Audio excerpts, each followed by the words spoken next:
राधे राधे दोस्तों, आप सभी का आपके अपने YouTube चैनल अध्यात्म भक्ति में बहुत बहुत स्वागत है। आइए आज आप सब सुनेंगे श्रावण मास महात्म्य कथा में 22वें अध्याय की कथा। अब तक यदि आपने पिछले अध्यायों की कथा का श्रवण नहीं किया हो तो चैनल पर वीडियो अपलोड है, आप वहां से जा करके पिछले अध्यायों की कथा का श्रवण भी कर सकते हैं। इस अध्याय में श्रावण मास में किए जाने वाले संकष्ट हरण व्रत का विधान बताया गया है। तो बोलिए प्रेम से भगवान भोलेनाथ की जय, माता पार्वती की जय, सर्व देवी देवताओं की जय। ईश्वर बोले कि हे मुनि श्रेष्ठ, श्रावण मास में कृष्ण पक्ष की चतुर्थी तिथि के दिन सभी वांछित फल प्रदान करने वाला संकट हरण नामक व्रत करना चाहिए। सनत कुमार बोले, किस विधि से यह व्रत किया जाता है? इस व्रत में क्या करना चाहिए? किस देवता का पूजन करना चाहिए और इसका उद्यापन कब करना चाहिए? उसके विषय में मुझे विस्तार पूर्वक बतलाइए। ईश्वर बोले, चतुर्थी तिथि के दिन प्रातः काल उठकर दंत धावन करके इस संकष्ट हरण नामक शुभ व्रत को करने के लिए यह संकल्प ग्रहण करना चाहिए। हे देवेश, आज मैं चंद्रमा के उदय होने तक निराहार रहूंगा और रात्रि में आपकी पूजा करके भोजन करूंगा। संकट से मेरा उद्धार कीजिए। हे ब्रह्मपुत्र, इस प्रकार संकल्प करके शुभ काले तिलों से युक्त जल से स्नान करके समस्त आहनिक कृत्य संपन्न करने के बाद गणपति की पूजा करनी चाहिए। बुद्धिमान को चाहिए कि 3 माशे अथवा उसके आधे परिमाण अथवा 1 माशे स्वर्ण से अथवा अपनी शक्ति के अनुसार स्वर्ण की प्रतिमा बनाए। स्वर्ण के अभाव में चांदी अथवा तांबे की ही प्रतिमा सुखपूर्वक बनाए। यदि निर्धन हो तो वह मिट्टी की ही शुभ प्रतिमा बना ले, किंतु इसमें वित्त शाठे ना करें, क्योंकि ऐसा करने पर कार्य नष्ट हो जाता है। रम्य अष्टदल कमल पर जल से पूर्ण तथा वस्त्र युक्त कलश स्थापित करें और उसके ऊपर पूर्ण पात्र रखकर उसमें वैदिक तथा तांत्रिक मंत्रों द्वारा 16 उपचारों से देवता की पूजा करें। हे विप्र, तिल युक्त 10 उत्तम मोदक बनाएं। उसमें से 5 मोदक देवता को अर्पित करें और 5 मोदक ब्राह्मण को प्रदान करें। भक्ति भाव से उस विप्र की देवता की भांति पूजा करें और यथाशक्ति दक्षिणा देकर यह प्रार्थना करें, हे विप्रवरी, आपको नमस्कार है। हे देव, मैं आपको फल तथा दक्षिणा से युक्त 5 मोदक प्रदान करता हूँ। हे द्विज श्रेष्ठ, मेरे विपत्ति को दूर करने के लिए इसे ग्रहण कीजिए। हे विप्र रूप गणेश्वर, मेरे द्वारा जो भी न्यून अधिक अथवा द्रव्यहीन कृत्य किया गया हो वह सब पूर्णता को प्राप्त हो। इसके बाद स्वादिष्ट अन्न से ब्राह्मणों को प्रसन्नता पूर्वक भोजन कराएं। उसके बाद चंद्रमा को अर्घ्य प्रदान करें। उसका मंत्र प्रारंभ से सुनिए। हे क्षीर सागर से प्रादुर्भूत, हे साधु रूप, हे निशाकर, हे गणेश की प्रीति को बढ़ाने वाले, मेरे द्वारा दिए गए अर्घ्य को ग्रहण कीजिए। इस विधान के करने पर गणेश्वर प्रसन्न होते हैं और वांछित फल प्रदान करते हैं। अतः इस व्रत को अवश्य करना चाहिए। इस व्रत का अनुष्ठान करने से विद्यार्थी विद्या प्राप्त करता है, धन चाहने वाला धन पा जाता है, पुत्र की अभिलाषा रखने वाला पुत्र प्राप्त करता है, मोक्ष चाहने वाला उत्तम गति प्राप्त करता है, कार्य की सिद्धि चाहने वाले का कार्य सिद्ध हो जाता है और रोगी रोग से मुक्त हो जाता है। विपत्तियों में पड़े हुए व्याकुल चित्त वाले, चिंता से ग्रस्त मन वाले तथा जिन्हें अपने सहृद जनों का वियोग हो गया हो, उन मनुष्यों का दुख दूर हो जाता है। यह व्रत मनुष्यों के सभी कष्टों का निवारण करने वाला, उन्हें सभी अभीष्ट फल प्रदान करने वाला, पुत्र पौत्र आदि देने वाला तथा सभी प्रकार की संपत्ति प्रदान करने वाला है। ओम नमो हे रंबाय मद मोदिताय संकष्टस्य निवारणाय स्वाहा को बोलना चाहिए। बुद्धिमान व्यक्ति को चाहिए कि इंद्र आदि लोकपालों की सभी दिशाओं में पूजा करे। अब मैं मोदकों की दूसरी विधि आपको बताता हूँ। पके हुए मूंग तथा तिलों से युक्त घी में पकाए गए तथा गरी के छोटे छोटे टुकड़ों से मिश्रित मोदक गणेश जी को अर्पित करें। उसके बाद दुर्वा के अंकुर लेकर इन नाम पदों से पृथक पृथक गणेश जी की पूजा करें। उन नाम को मुझसे सुनिए।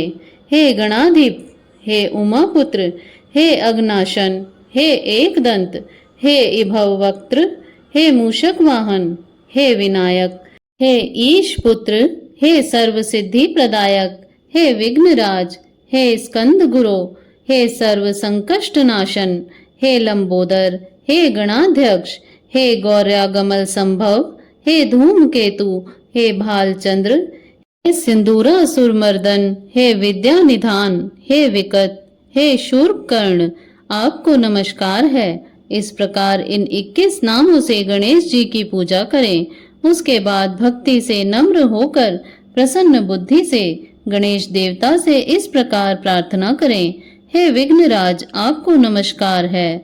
हे उमापुत्र, हे अघनाशन, जिस उद्देश्य से मैंने यथाशक्ति आज आपका पूजन किया है, उससे प्रसन्न होकर शीघ्र ही मेरी हृदय स्थिति मनोरथों को पूर्ण कीजिए।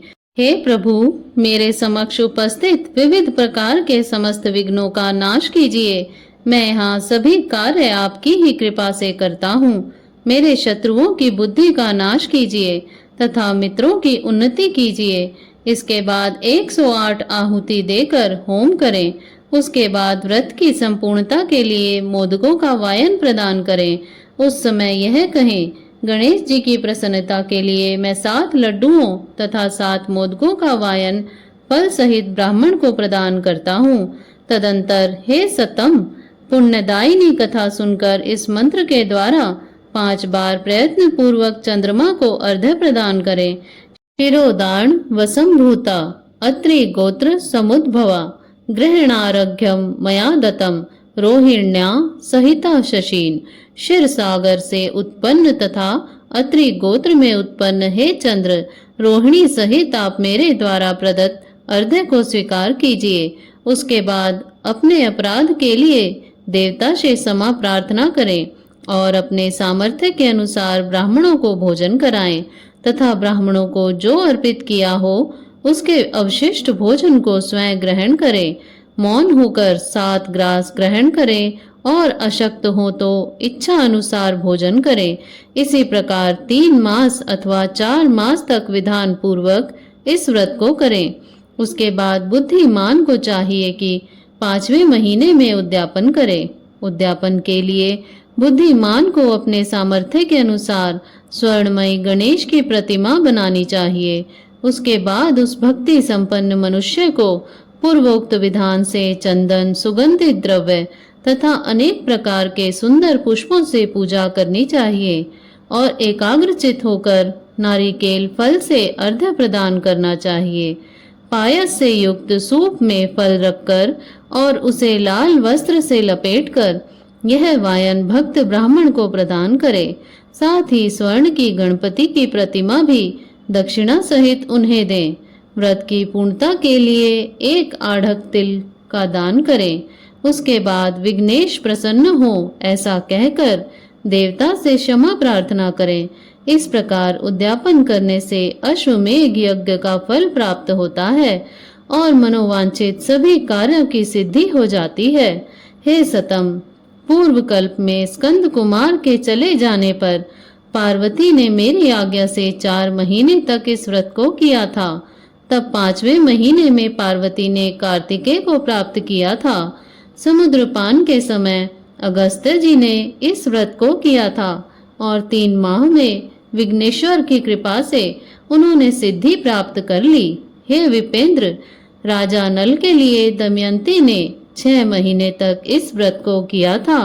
तब नल को खोजती हुई दमयंती को वे मिल गए थे।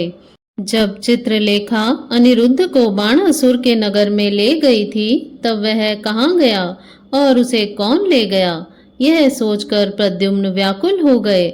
उस समय प्रद्युम्न को पुत्र शोक से पीड़ित देखकर रुक्मणी ने प्रेम पूर्वक उससे कहा, हे पुत्र, मैंने जो व्रत अपने घर में किया था उसे मैं बताती हूँ, इसे ध्यान पूर्वक सुनो। बहुत समय पहले जब राक्षस तुम्हें उठा ले गया था, तब तुम्हारे वियोग जन्य दुख के कारण मेरा हृदय विदीर्ण हो गया था। मैं सोचती थी कि मैं अपने पुत्र का अति सुंदर मुख कब देखूंगी। उस समय अन्य स्त्रियों के पुत्रों को देखकर मेरा हृदय विदीर्ण हो जाता था कि कहीं अवस्था साम्य से यह मेरा ही पुत्र तो नहीं। इसी चिंता में व्याकुल हुए मेरे अनेक वर्ष व्यतीत हो गए। तब दैवयोग से लोमश मुनि मेरे घर आ गए। उन्होंने सभी चिंताओं को दूर करने वाला संकष्ट चतुर्थी का व्रत मुझे विधि पूर्वक बताया और मैंने 4 महीनों तक इसे किया। उसी के प्रभाव से तुम शंबरासुर को युद्ध में मारकर आ गए थे। अतः हे पुत्र, इस व्रत की विधि जानकर तुम भी इसे करो। उससे तुम्हें अपने पुत्र का पता चल जाएगा। हे विप्र, प्रद्युम्न ने यह व्रत करके गणेश जी को प्रसन्न किया। तब नारद जी से उन्होंने सुना कि अनिरुद्ध बाणासुर के नगर में है। इसके बाद बाणासुर के नगर में जाकर उससे अत्यंत भीषण युद्ध करके और संग्राम में शिव सहित बाणासुर को जीतकर पुत्र वधु सहित अनिरुद्ध को प्रद्युम्न घर लाए थे। हे मुने, इसी प्रकार अन्य देवताओं तथा असुरों ने भी विघ्नेश की प्रसन्नता के लिए यह व्रत किया था। हे सनत कुमार, इस व्रत के समान सभी सिद्धियां देने वाला इस लोक में कोई भी व्रत, तप, दान, तीर्थ नहीं है। बहुत कहने से क्या लाभ, इसके तुल्य कार्य सिद्धि करने वाला दूसरा कुछ भी नहीं है। अभक्त, नास्तिक तथा शठ को इस व्रत का उपदेश नहीं करना चाहिए, अपितु पुत्र, शिष्य, श्रद्धालु तथा सज्जन को इसका उपदेश करना चाहिए।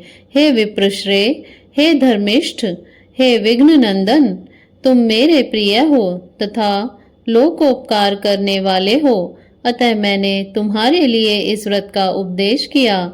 इस प्रकार श्री स्कंद पुराण के अंतर्गत ईश्वर सनत कुमार संवाद में श्रावण मास महात्म्य में चतुर्थी व्रत कथन नामक 22वां अध्याय पूर्ण हुआ। तो बोलिए प्रेम से भगवान भोलेनाथ की जय, माता पार्वती की जय, सर्व देवी देवताओं की जय। इसी प्रकार से ज्ञानवर्धक जानकारियां प्राप्त करते रहने के लिए, व्रत पूजा आदि के बारे में जानने के लिए तथा कथा को श्रवण करने के लिए यदि आप चैनल पर पहली बार आए हैं तो चैनल को सब्सक्राइब कर लें, ताकि आने वाली वीडियो की नोटिफिकेशन आपको समय से मिलती रहे। वीडियो को लाइक करें, शेयर करें। सुखी रहें, स्वस्थ रहें। जय श्री राधे राधे।